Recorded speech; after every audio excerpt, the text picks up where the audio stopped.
Multiple sclerosis is a tough disease, but there's basically three things you need to do when you're taking care of patients with multiple sclerosis. We learned this in our MS Center through extensive research and follow-up of patients over many years. One, you need to be picky about the diagnosis. Two, you need to follow patients actively to make sure what you're doing is working or to see whether or not it's not working. And three, you cannot blame every single symptom that a patient with MS has on MS. Those three are absolutely critical. I'll give you some examples here. One is that every year we see 5 or 6 patients who come in who are on the shots for MS and who turn out not to have MS. They turn out to have other diseases that cause their symptoms. For instance, the most common one that we see is sleep disordered breathing or sleep apnea, fatigue, and either neuropathy or a problem with the carpal tunnel with entrapped nerves as they go through the wrist. The second one is you've got to follow your patients actively and aggressively. We try to see our patients with multiple sclerosis every 3 months. We are able to get them in either the day or the next day after they begin having problems. We put them on a little graph. It's called the Multiple Sclerosis Functional Composite graph that looks at their thinking, their ability to manipulate their hands and fingers, and their ability to walk. And in this way, we can assess whether or not they're getting worse, whether or not they're staying the same, whether or not we're treating the multiple sclerosis adequately and stabilizing the disease. There's not a cure, but we have many things that we can pull out of the quiver to treat that disease.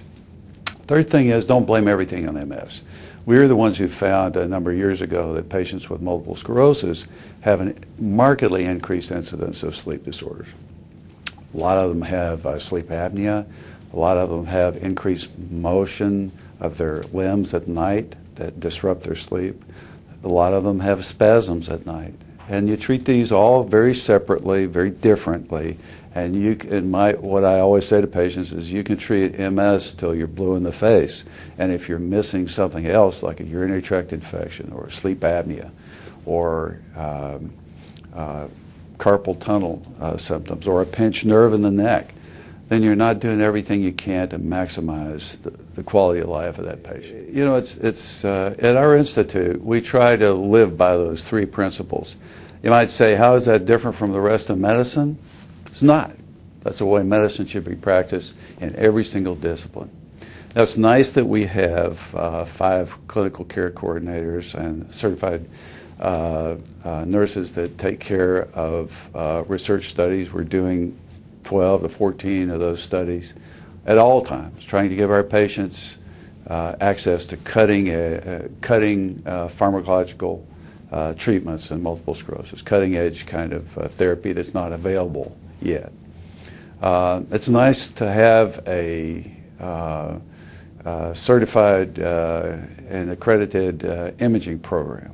It's nice to have a couple Ph.D.s, master's level type people who do basic research using animal technology and other kind of cell culture technology in multiple sclerosis.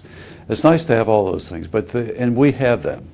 But the critical elements here are, one, be very picky about the diagnosis of MS, because you can do something about it if you make the right diagnosis.